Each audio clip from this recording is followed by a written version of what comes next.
Premier Leaguein England lakkoofsa deeggartoota qabuun addunyaarraa sadarkaa jalqabaa irratti argama. Biyyoota addunyaa hunda keessa deeggartoonni England yookiin Premier League England akka jiran beekamaadha. Biyyoota Premier League England jaallatan keessaa takka immoo biyya keenya. Waa'een Premier League England inumaayyuu yeroo tokko namoota muraasaaf yeroo waa'ee biyyaa itti caaluffaa keessatti gama kubbaa miilaatiin amma waa'ee garee biyyaalessaa dubbachuu caalaa waa'ee Premier League England yoo dubbatteef kan jaallatan hedduu akka jiran ni beekama. Liigiin kun liigii guddaa addunyaa ta'uu isaatiif ragaadha. Taphoota Premier League torbee sadaffaa kaleessa eegamaa turanii fi qabxiiwwan galmaa'an haa ilaalluuti. Qabxii kaasnee boodarraa yaada muraasanii kaasna. Chelsea dirree isaa irratti Stamford Bridge irratti Fulham galchii 2-0 injifatee jira. Manchester United akka ta'u ta'ee goolii 3-2 Burnley injifateeti jira. Sunderland ammallee imala ajaa'ibaa yookiin injifannoo lammaffaa liigichaa galmeessuu danda'ee jira. Brentford galchii 2-1 mo'ate. Tottenham dirree isaa irratti Bournemouth mo'amee jira. Wolves dirree isaa irratti Everton mo'amee jira. Tapha Chelsea fi Fulham irraa haa eegallume. Chelsean ga'umsa gaariidhaan eegalee jira jechuu dandeenya. Gareen kun gaafa liigichi jalqabu karaa 2 fi 3 rakkachuus milkaa'uus dandeenya jennee kennee ture. Baay'ina taphattootaa qabu wal qabatee filannoo irratti rakkachuu danda'a jenne. Garuu adeemsa keessa jijjiirraa waqtii ammaa gaggeeffamaa jiru kana garee qaroo ta'uu isaa argineeti jira. Taphattoota garee kana keessatti overbench ta'anii fi hin barbaachisne jedhee gurguraa jira. Mallaqa ol'aanaa irraa argataa jira. Taphattoota garee kanaaf ni barbaachisu jedhee itti amane immoo mallatteessifataati kan jiru. Afin kaleessa taphataa saglaffaa Alejandro Garnacho mallatteessifateeti jira ganna kanaatiin. Sanaan alammoo taphattoota hedduu kun kufaa dabarsee kenneeti jira. Kaleessas garuu injifannoodhaan itti fufee jira. Jijjiirraawwan ganna kan inni taasise keessaa kan Joao Pedro jijjiirraa milkaa'aa ta'uu isaa arginee jira. Taphoota Premier League sadan darbe irratti goolii 4 keessaa qooda qaba taphataan kun. Kaleessas shoora guddaa baatee jira. Chelsean goolii 2-0dhaan Fulham akka injifatuuf. Keessumattuu Premier League Englandin kilaboota tilmaama argatan keessaa tariiti dhiibbaa malees warra taphatan keessaa Chelsean isa tokko akkumatu kaaftee garuu tapha baay'ee dogongorri irratti hammaatee walkomiin irratti baay'ate taphni Chelseadha kan kaleessaa Chelsean goolii Joao Pedroon galcheen dursaa kan inni ture isa dura garuu osoo Pedroon gooliin galchiin Fulham goolii galchee ture sanaan booda Nunes balleessaa Chalobaa irratti hojjete jedhameen gooliin kun haqamte kan Fulham isa kanaan deebitee gooliin daqiiqaa dabalataa kennamte keessatti Joao Pedroon kubbaa qilleensarraan dhufte addaan itti bu'ee galchee Chelsean dursaa boqonnaadha kan inni bahee boqonnaa boodas ammoo peenaaliitii baay'ee wal mormursiisaa ta'e kubbaa kana Chalobaan dhiitee taphataan Fulham harkaan tuquudhaan dura Pedroon ammoo taphattoota Fulham marfamee ruutti kubbaa kana harkaan tuqeera harka isaatiin rukutee akkas deebisee kubbaan kun deebitee gara alaatti baatee Chalobaan dhiitee sana booda peenaalitii jedhamuudhaan kan isheen kennamte.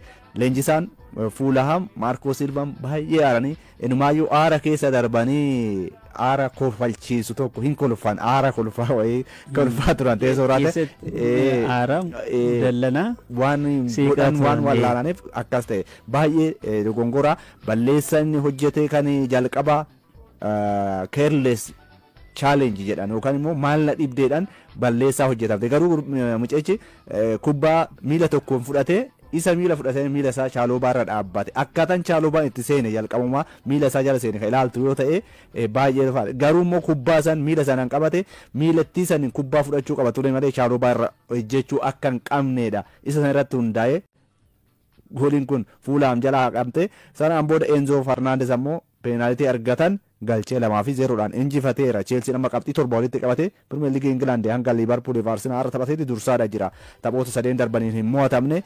Waa'ee jijjiirraa kaafteerta kaleessa Liam Delap miidhamee dirreedha baheera hanga ji'a 2 dirreedhaan fagaata jedhameera. Kanaan sababa godhachuudhaan Nicolas Jackson daqiiqaa 10 qofa Bayern Munich miilan dhaabbate buufata xiyyaaraatti akka deebi'u ta'eera. Baay'ee dallaneedha. Fachuus qaba sin barbaadu deemee ammatti bakka hin qabdu jedhamee Bayern Munich deemee achi ga'e asii immoo gaafa rakkoo isaa mul'atu kootu si barbaannaa jedhanii deebisaniiru. Daqiiqaa 10 jedha achi ga'e 10 iyyuu hin guunne kootu deebi'aniiti deebisan.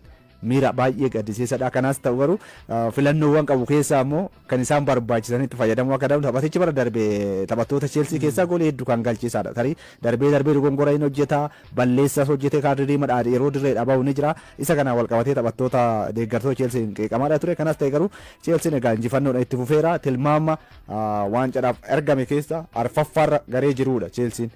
Manchester City taanee tilmaama kanaafillee garee madaalu inumaayyuu kana oliif tilmaamuu dandeessettee kanatti kaaftuudha. Injifannoo isaa walitti fufee 2 galmeesseera. Gaddaas West Ham United irratti goolii baay'ee galchee injifachuu isaa ni yaadatama.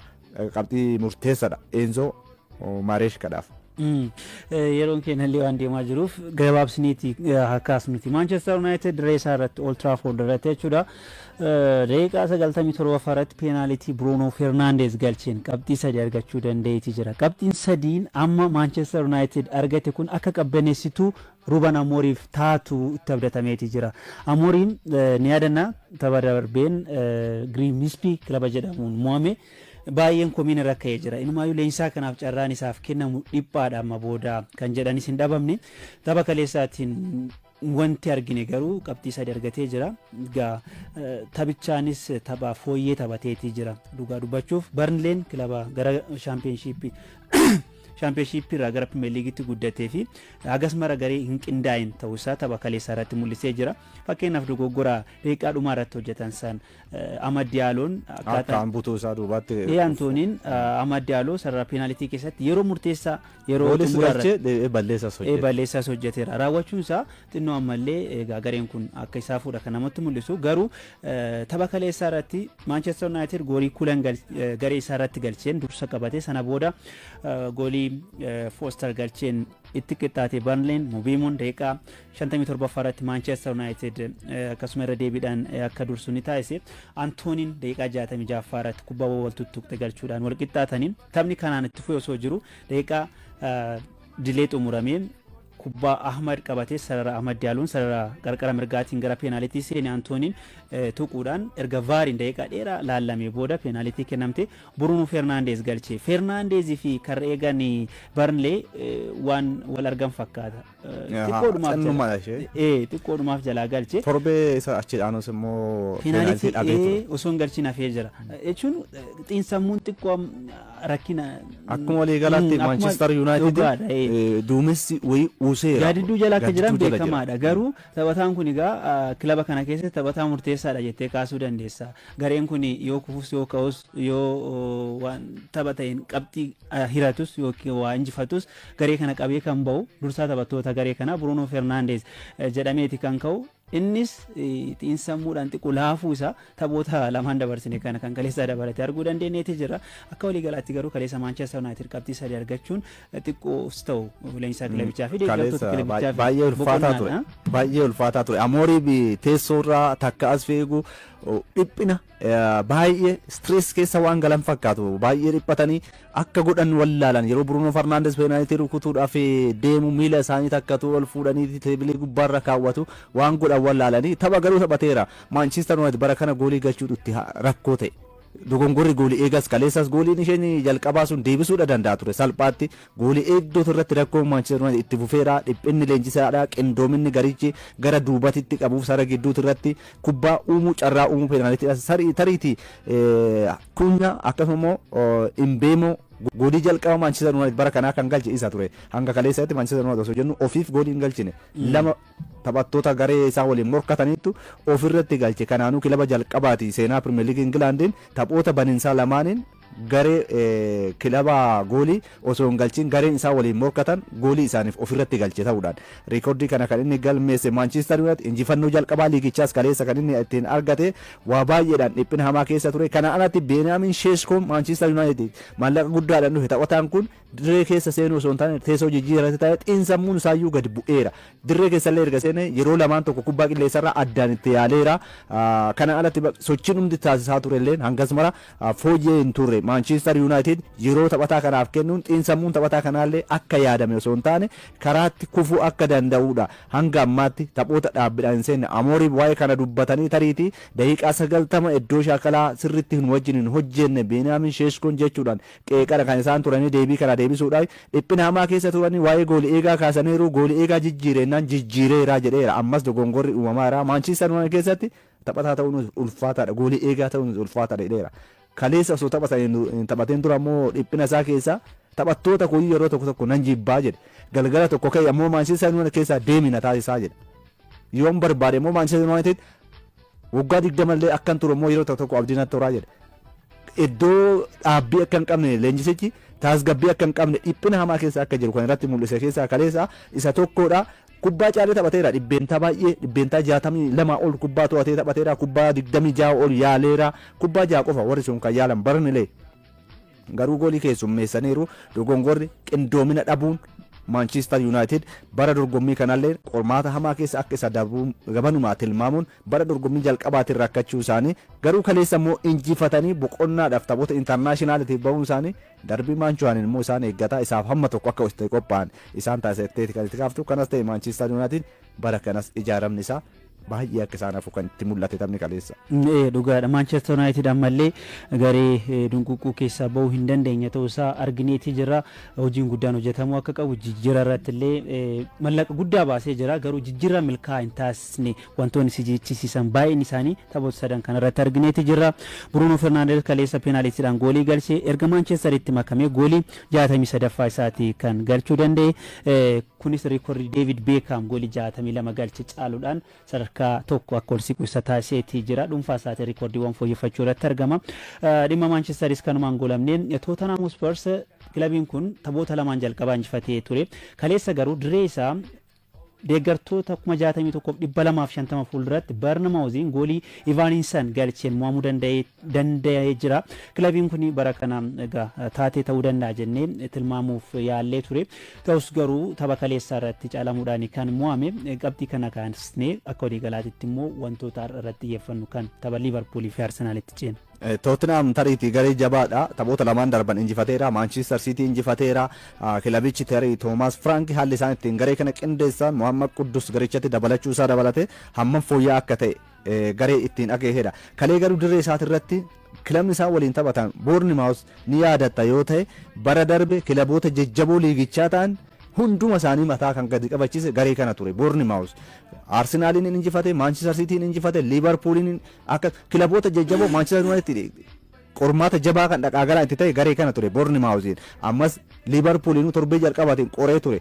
Liverpool jabaate 4-2 garee kana injifate.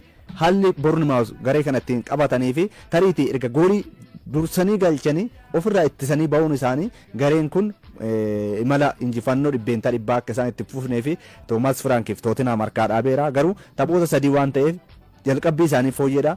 Injifatamuun isaanii ammoo boqonnaa intarnaashinaalatiin boodallee garee kan akka isaan deebi'anii of ilaalan ni taasisa jettee kan itti kaaftudha. Taphoota kaleessaa keessaa tariitii qabxiiwwan hin eegamne keessaa isa tokko kan Tottenham. Amma tapha kaleessaa irratti kan hin hirmaatin dheengada kan mallatteessifatan Xavi Simons boqonnaa deebii taphattoota ga'umsa fooyyee mul'isuu danda'an jettee kaasu keessaa tokko ta'uu danda'a. Bakka San Heung-min taphataa haaraa mallatteessifatanii jiru waan ta'eef sararri fuulduraa isaanii qara akka ta'u shakkii hin qabu. Qabxiiwwan kaleessa galmaan kan biraa ilaaluudhaaf keessattuu taphni Evertonii fi Wolves injifannoo Everton galchii 3-2 xumuramee jira. Waan siribu Jack Grealish goolii afur keessaa qooda dhalateera machitti. Irra deebiidhaan dhalatee jira. Manchester Cityin gadhiise waan gaabbisiisu kan fakkaatu ga'umsi inni taphoota lamaan sadan dabarsine kana irratti mul'ise. Leeds dirree fi deeggartoota isaa fuulduratti Newcastle simatee goolii malee xumuree jira. Newcastle ammallee gatii kaffalaa jiraachuu isaa argineeti jirra. Kaleessa gatii reekoordii ta'een immoo taphataa haaraa tokko mallatteessifateera paawundi miliyoona 69 Isaaqin gargar ba'uu isaanii tarii guyyaa tokko tafe jechuudha. Akeektuudha jennee kaasuu dandeenya. Garuu akka Isaaq sana muuxannoo yeroo gabaabaa keessatti madaqee amma Isaaqii fi taphataa haaraa kana kompeer gochuunis yeroo fudhachuu danda'a waan ta'eef gatii kaffaluun isaa hin oolu kaleessa Leeds United waliin goolii malee gargar ba'uu danda'eeti jira. Qabxiiwwan kanumaan haa xumurru shifee taphni eegamaan tokko har'aa Anfield irratti ni taphatama.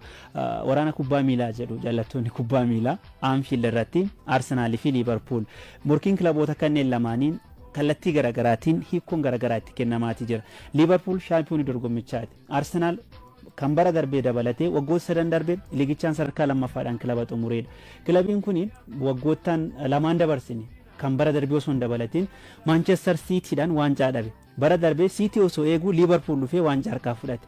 So gareen Michael Arteta xiiqee bara kana jijjiirraa taphattoota irratti waan kana dura dhageenyee hin beekne. Arsenal taphataa hamma kana mallaqa hamma kana baasee yeroo baay'ee amma leenjisaa duraanii Arsenal Arsene Wenger The Economist jedhamuun mallaqa baasuu irratti harki isaanii gabaabbata jedhama. Mallaqa taphattoota guddisuu yookiin immoo mallaqa xinnaan bitanii ga'oomsuu malee mallaqa guddaa baasanii taphataa cimaa fiduu irratti Wenger sirni isaan achi keessatti diriirsan Arsenal qabatee hamma bara darbeetti dhufee ture ni beekna. Arsenal taphataa hin bitu deeggartoonni Arsenalis kanumaatu isaan arse yeroo baay'ee sarara fuuldura irratti yookiin immoo iddoo hanqina qaban irratti mallaqa baasanii bituudhaaf baay'ee rakkatu ture. Bara kana garuu sana seenaa taasisuudhaan mallaqa olaanaa baasuudhaan jijjiirraa taphattoota irratti si'oominaan hirmaataas jiru. Ammallee bara kana Arsenal fi garee Michael Artetaan yeroon itti shaampiyoonii Pirimeer Liigii Ingiraand ta'u bara kana jechaa jiru. Keessumattuu yeroo murteessaa jalqabbii liigichaatti ammoo kilaba bara darbe isaan caalee shaampiyoonii liigichaa ta'e Liverpool walitti dhufanii Anfield Road taphni ittiin taphatamu yeroo hundammoo Anfield Road jechuun akka maal jedhamu ibidda labooba gidduu keessa dhaabbataniiti deeggartoota Liverpooliif jedhamaadha kan inni jiru. Haa ta'uutii garuu jalqabbiin kilaboota lamaan kanaan dhibbeentaa dhibba injifannoo yaa eegalan malee adeemsi fi tooftaan taphaa kilaboota lamaan kanneen illee har'a kan ittiin qormaata jabaa keessummeessu jettee kaasuudha dandeessa. Gareen Arsenaalooti Liverpool akkuma Arsenaal bara darbe jijjiirra baay'ee osoo hin taasisin shaampiyoonii ta'e bara kana ammoo taphattoota murteessoo ta'an sanuu maallaqa jajjabaadhaan Hugo Ekitike, Florian Wirtz, Frimpong kan biroos dabalatee taphattoota ciccoo mallatteessifateera Liverpool. Akkasuma Arsenaal yoo xinnaate bara kana taphattoota 8 jijjiirraa ganna kana tokkootiin kan inni mallatteessifate. Birichi Izeen Engadda isa xumuraa fideera. Noni Maduake akkasuma immoo Victorio Karesh taphattoota waliigalaan 8 mallatteessifate paawundii gara miliyoona 500 ol baaseera. Arsenaal osoo jennu jijjiirraa kanneenitti yoo kan tilmaamtu ta'e Liverpool caalaa tapha kana walitti dhufu yeroo murteessatti kan isaan walitti dhufan keessaa tapha baay'ee eegamu Anfield Road ta'uun isaa immoo tarii Liverpool tapha kanaan qormaan inni bara kana ittiin eegale yaa injifatu malee akkamiin injifate isa jedhu san har'a ni dandamataa kan jedhu gamanumaa kan eegamudha. Keessumattuu ani akka kooti tilmaama tapha har'aa kanaan ani qormaata jabaan Mikel Arteta osoo hin taane Arne Slot akka jiru gamanumaan kaasa. Waa lamaan Arsenaal Liverpool har'aatirra fooyya'aadha. Inni jalqabaa Arsenaal bara kana goolii galchaa jira. Liverpool goolii galchuus goolii keessummeessaa jira. Sararri ittisaa Arsenaal kan bara darbeerra ittuuyyuu bara kana baay'ee akka sibiilaa jabaatee kan deebi'edha. Taphoota kanneen lamaaniin goolii tokkollee irratti hin galle Arsenaal. Pirimeer Liigii Ingilaandiin goolii jaha galteera. Homuu goolii irratti hin galle. Liverpool kan ilaaltu yoo ta'e Bournemouth goolii lamatti irratti gale. Dheengaddas Newcastle taphattoota hir'uudhaan taphateen qoramee sanuu akkam ta'ee jabaate 3-2 mo'ate goolii 4 keessummeesseera. Sararri ittisaa Liverpool baay'ee gadi bu'aa ta'uun isaa tapha har'aa kanaan daran akka eegamudha. Kana alatti tooftaan taphaa Mikel Artetaan yoo goolii galchan deebi'anii karra isaanii cufatan Liverpool dursee gooliin itti gallaan sararri ittisaanii banaa ta'e sun har'as Mikel Artetaadhaaf kubbaa dhaabbite irraa illee ta'u yoo akka ta'es ta'u Arsenaal goolii galchuudha danda'a. Karaa ittiin goolii sirratti galchan hin beekamu. Kanaan wal qabatee har'a qormaata jabaa Arne Slot ta'uu akka danda'u gamanumaa kan eegamudha. Addatti ammoo tarii Hugo Ekitikeedhaan dabalatee Liverpool ammoo Muhammad Salah gahumsi inni bara darbee ammas waa akkasumatti jiraachuun isaa hamilee Liverpool ta'a dargaggeessi hingadda osoo hin eegamin goolii injifannoo kan galche kan Liverpool yoo jijjiiramee seenillee gatii baasuu akka danda'u kan ittiin agarsiise tapha baay'ee eegamu kan ati kaaftudha garuu Anfielditti Arsenaal odoo Liverpool injifateen waggaan 13 guuteera. Ragaaleen kanuma kan addeessanii garuu taphoota shanan darbe kanaan Anfield irratti qixaa akka baanidha kan namatti mul'isu. Liverpool sararri fuulduraasaa goolii oomishuun beekamaadha. Garuu ittisni isaa ammallee qaawwa akka qabu. Dursaan taphattoota garichaa Virgil van Dijk taphattoota sarartisaa addunyaan kun nama qabdu keessaa tokko qixa sanaatiin gooliin hedduu irratti galaa jira Liverpool taphoota dabarsine lamaan irratti gooliin 4 itti galee jira kilaba kana faallaa isaatiin goolii 7 garee faallaa irratti galchee jira gareen hamma kana garee faallaa irratti goolii galchee hin jiru ittisni Arsenal cimini isaa akka sibiilaatti beekamaadha. Waggoottan dabarsine kana keessa kanuma kan argine. Arsenaal ammallee an akka hanqinaatti wanti natti mul'atu sararri fuulduraa isaa qixa Liverpooliin ka'uu hin danda'u. Ittisa jimaa qaba dhugaadha. Garuu akka Liverpool sanatti goolii hedduu galchuudhaaf haaluma salphatti galchuudhaaf garee sadarkaa sanarra hin geennedha. So garee ittisa cimaa qabu Arsenaal fi garee sarara fuulduraa qara qabu Liverpool gidduutti morkiin geggeeffamu olaantummaa eenyuutiin xumurama kan jedhu ilaaluun gaarii ta'a. Gareen har'a injifate bu'uura kaa'achuu danda'a shaampiyoonii ta'uudhaaf. Inumaayyuu deeggartu barreessaan tokko waa'ee Arsenaal irratti Arsenaal taphaarraa kana Liverpooliin kan injifatu ta'e bu'uura ittiin Premier League England bara kanaa ittiin injifachuu danda'a. Akeektuu wayii kaa'uu danda'a. Kanaaf taphni kun Arteetaa fi taphattoota garichaatiif baay'ee murteessaadha.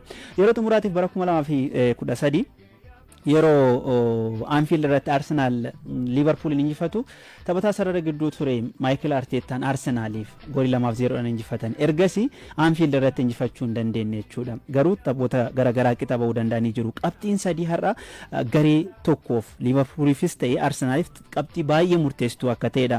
Kan eegamaatii jiru kubbaa miilaa keessatti murkiin akka kanaa ni mul'ata. Garuu qixa wal fakkaataa ta'een ga'umsa walitti siqaa ta'een yoo walitti dhufan waggoota dheeraatiin booda kan jalqabaati jedhamee jira. Arsenaalii fi Liverpool qixa kanaan wal morkachuudhaaf yoo qophaa'anii jijjiirraa taphattootaatiin kaasteetii jirta. Lamaan isaaniitu hanqina tokko malee jijjiirraa taphattoota irratti mallaqa ol aanaa dhangalaasuudhaan garee isaanii ijaaraniitii jiru. Amma gareen Arne Slot fidatee fi Michael Arteetaa qindeeffate qindoomin isaanii sadarkaa maalirra jira kan jedhu taphni akeektuun tapharraa natti fakkaataan.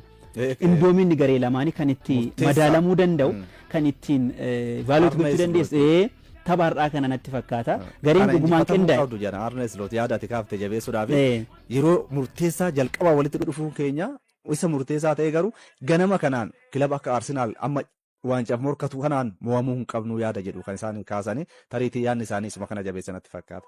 Yaa ta'u tapha baay'ee murteessaadha. Sa'aatii 12:30 irraa eegaleeti taphni kun kan taphatamu Anfield Road irratti morkii geggeeffamuudha. Taphoonni biroos kanarra taphataman ni jiru. Asumaan kaasuudhaaf Brighton Manchester City waliin Nottingham Forest West Ham United waliin dursanii taphoota taphatamanidha. Akkasumas Aston Villa Park irratti Crystal Palace waliin kan taphatu ni ta'a. Yeroon qabnu xumurameetii jira. Qabxiiwwan La Ligaas hin hirre. Injifateera asumaanii. Ardaa Guulaa ga'umsa ajaa'ibaa mul'isee goolii tokko galchee tokko jalaa haqamteeti jirti.